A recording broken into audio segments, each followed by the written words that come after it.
안녕하세요 시청자 여러분. 미국 시장에서 가장 뜨거운 운동화 브랜드는 어디일까요? 전통의 강호 나이키서부터 신규 경쟁 후보로 꼽히는 온, 호카 여러가지 브랜드들이 생각이 나실 텐데요. 미국 시장에서 최근 수상을 휩쓸고 다니고 있는 브랜드는 아디다스입니다. 신발계의 오스카라고 불리는 FNAA 어워드에서 2023년에는 최고 신발상을 수상했고요. 지난해 열린 시상식에서는 CEO인 비온 굴든이 대상격인 최고 인물상을 수상했습니다. 시상대에 오른 굴든 CEO는요, 수상 소감에서 올해는 나이키가 안 보이네 이렇게 얘기하면서 여유로운 모습을 보이기도 했습니다. 미국 OTC 시장에서 거래가 되는 만큼 아디다스를 투자하기 좀 까다롭기는 하지만 아디다스의 최근 성과는 그럼에도 불구하고 분명히 주목해 볼 만합니다. 아디다스는 지난해 실적 전망을 3차례나 상향 조정했습니다. 최근 실적 발표에서 아디다스는 매출이 전년 동기 24%나 늘어났다고 밝혔습니다. 영업이익은 5,700만 유로를 기록하면서 흑자로 다시 돌아섰죠. 예상을 웃도는 실적에 이날 아디다스의 주가는 6% 넘게 껑충 뛰어오르기도 했습니다. 최근 주가를 보면요, 1월 30일 기준 135달러를 기록하면서 1년 동안에 40%나 성장하면서 52주 최고가를 기록하기도 했습니다. 특히 이 같은 성과는요, 역사적인 저점을 찍은 바로 직후 이뤘다는 점에서 더욱 주목할 만합니다. 아디다스는 지난 2023년에 30년 만에 처음으로 적자를 기록했습니다. 2022년 들어서 추락하기 시작했고, 그리고 한때 100달러 선까지 무너지기도 했어요. 적자 전환의 주요 원인으로는요,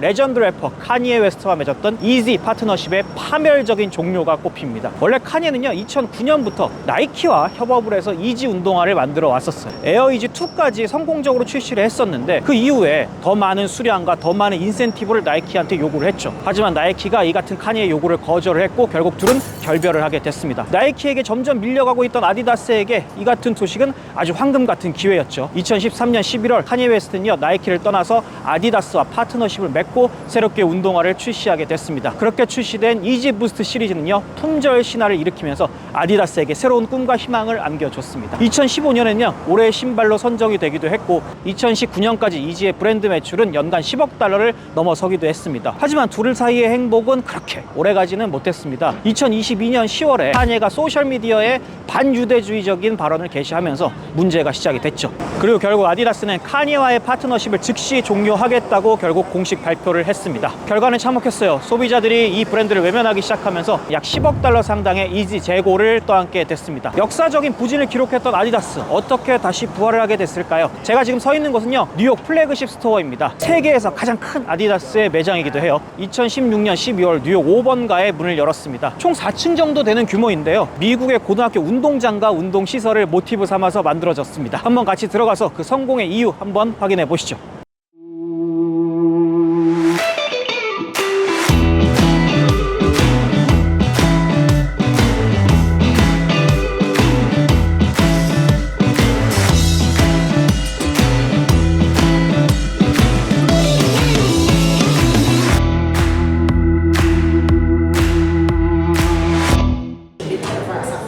아디다스 매장에 이렇게 들어와서 보면은 가장 먼저 1층에서는 아디다스의 시그니처라고 보여줄 수 있는 그런 다양한 색상을 갖춘 의류들을 많이 선보이고 있는데, 또 이것은 전 세계에서 가장 큰 뉴욕 매장인 만큼 이 뉴욕 시그니처 제품들도 이렇게 갖춰놓고 있습니다. 티셔츠도 있고요. 또 올라가서 보면 신발 쪽도 많은 뉴욕 에디션들이 이곳을 찾는 관광객들한테 많은 관심을 받고 있어요. 뉴욕 플래그시점의 특징은 이렇게 본인이 신발 같은 걸 구매를 했을 때 액세서리 같은 거를 본인이 이렇게 다 커스터마이징을 해가지고 이곳에서 현장에서 직접 추가를 해서 나만의 신발을 만들어 볼 수도 있어요. 여기서 유니폼도 파는데 축구 유니폼에 선수의 이름이라든지 이 등번호라든지 이런 것들을 별도로 또 이제 각인을 할 수가 있습니다. 아디다스 뉴욕 지점이 미국 고등학교의 체육관을 좀 모티브로 했다라고 말씀을 드렸잖아요. 계산대도 뒤에 약간 체육관 그런 라커룸 같이 해놨죠. 이렇게 1층에서 2층 올라가는 사이에는 이렇게 벤치를 마련해서 경기를 관람하는 듯한 그런 느낌도 이제 제공을 할 수 있고요. 그리고 이 뒤에 라이브 스포츠 경기를 상영을 해주면서 편안하게 즐길 수 있도록 또 만들어 놨습니다. 여기 지금 제 옆에 있는 이분은 아디다스를 만든 아돌프 다슬러 창업자입니다. 이게 원래는 독일 본사에 동상이 있는데 플래그십 매장인 만큼 이 뉴욕 지점에도 똑같이 이 브론즈 동상을 만들어 놨습니다. 본인이 처음 만들었던 아디다스의 이 축구화를 들고 있는 모습을 확인할 수가 있죠. 아디다스의 가장 대표적인 특징이라고 할 수 있을 만한 건 당연히 이 옆에 있는 이 삼선인 이겠죠. 이 삼선의 유래는 사실 되게 많은데 그 중에서도 가장 많이 설득력을 얻고 있는 게 이제 창업자인 아디다슬러가 이 초창기에 당시에는 신발 기술이 좋지 못해서 신발이 굉장히 이렇게 막 뒤틀어지는 경우가 많이 있었거든요. 그걸 좀 방지를 하기 위해서 본인만의 좀 특수 기술로 이 옆에 이렇게 박음질을 3번 이렇게 해서 신발의 옆면에 이 내구성을 강화를 시킨 것도 유래를 해서 지금의 삼선이 만들어졌다 설명을 하는 시각이 많이 있습니다. 참고로 나이키 같은 경우는 스우시의 모양이 스타디움의 트랙, 러닝 트랙에서 이제 일부분을 따와서 만들어졌다고 하죠. 2층은 축구 관련된 물품들이 많이 있어요. 우리한테 반가운 유니폼 중에 하나죠. 김민재 선수가 있는 바이에른 뮌헨. 저는 축구를 좋아해서 이런 유니폼들이 많이 진열이 돼 있어서 참 좋네요.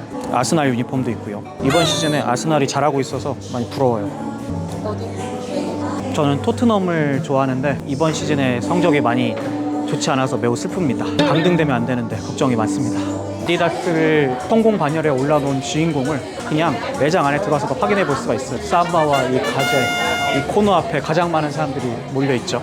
사실 이 삼바는 1959년도에 이 실내 풋살하는 용도로 만들어졌어요. 지금은 패션 아이템으로서 엄청나게 많은 인기를 끌고 있습니다. 요 이제 아웃솔 부분이 얇아요. 가벼워가지고 여성들이 신었을 때 되게 좀 패셔너블하게 코디하기 좀 좋게 만들어져 있고요. 삼바 오리지널 모델 $100에서 지금 판매를 하고 있네요. 요게 삼바고 요 가젤은 삼바가 나온 뒤에 한 6년 뒤에 만들어진 후속 모델이에요. 발볼이 더 얇고 앞에 코가 조금 더 날렵한 게 삼바가 좀 더 둥글고 요런 게 좀 차이점이 있고요. 요 가젤도 그렇고 사실 삼바도 그렇고 이 발볼이 좀 사실 상당히 좀 얇은 편이어가지고 신었을 때 발볼이 넓은 사람들은 이걸 좀 신었을 때 좀 불편해하는 그런 분들도 많다는 것도 한번 참조를 하시면 좋을 것 같아요. 그리고 톡 튀어나와 있잖아요.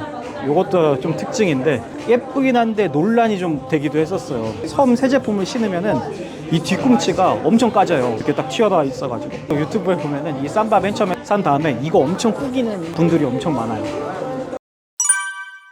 아디다스는 1920년 독일의 아돌프 다슬러와 형 루돌프 다슬러가 다슬러 형제 신발 공장을 설립한 게 그 전신이에요. 1936년 베를린 올림픽에서 미국의 육상 선수 제시 오원스가 다슬러 형제의 신발을 신고 무려 4관왕에 오르게 되면서 유명세를 얻기 시작했죠. 이후 형제 간의 갈등이 발생을 하면서 형인 루돌프 다슬러는 독립을 해서 푸마를 창업합니다. 1949년 아돌프 다슬러는 본인의 별명 아디와 이름 다슬러를 합쳐서 아디다스를 만들게 됩니다. 그리고 1956년 독일의 축구 대표팀이 아디다스의 축구화를 신고 우승컵을 들어 올리면서 글로벌 기업으로 비로소 발돋움을 하게 됐죠.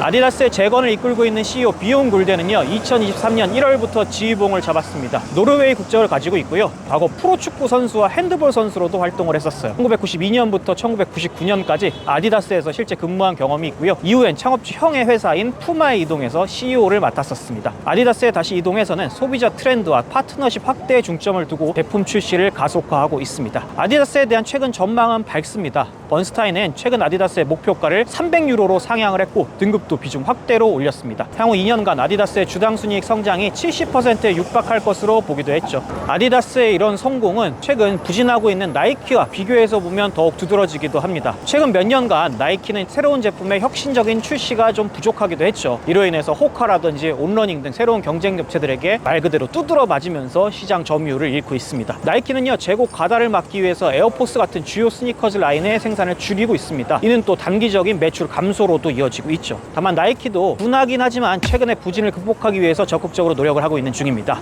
나이키와 아디다스가 서로 다르게 운명이 갈린 이유에 대해서 여러 가지의 이유가 있겠지만 기존의 유통망을 나이키가 완전히 갈아엎고 이 직접 판매 채널을 구축하는데 너무 많이 무리를 했다는 평가가 많이 있거든요. 이를 전면적으로 다시 되돌리기 위해서 30년 이상의 경력을 가졌던 엘리엇 티를 다시 나이키로 불러들여서 CEO로 선임을 했습니다. 그러면서 적극적으로 체제 변화에 다시 나서고 있죠. 최근 월가의 나이키에 대한 평가도 점점 긍정적으로 전환이 되는 그림입니다. 파이프 샌들러는 최근에 나이키를 내추럴에서 오버웨이트로 등급 상향 조정을 했고요. $72에서 $90로 목표 가격도 상향했습니다. 나이키가 3, 4분기 이내에 수익성을 갖추고 다시 성장세를 회복할 수 있을 것으로 전망을 했습니다. 최근 미국 시장은 온, 호카, 브룩스 같은 말 그대로 스니커즈 춘추 전국 시대가 펼쳐지고 있습니다. 어렵게 왕조 재건에 성공한 아디다스와 그리고 다시 열심히 왕조 재건을 위해서 노력하고 있는 나이키가 2025년도에도 날아오를 수 있을까요? 오늘 전해드릴 얘기는 여기까지입니다. 매주 생생하게 미국 경제 현장을 전달해드리는 오찬 메뉴 스페셜은 다음 주에도 다시 찾아옵니다.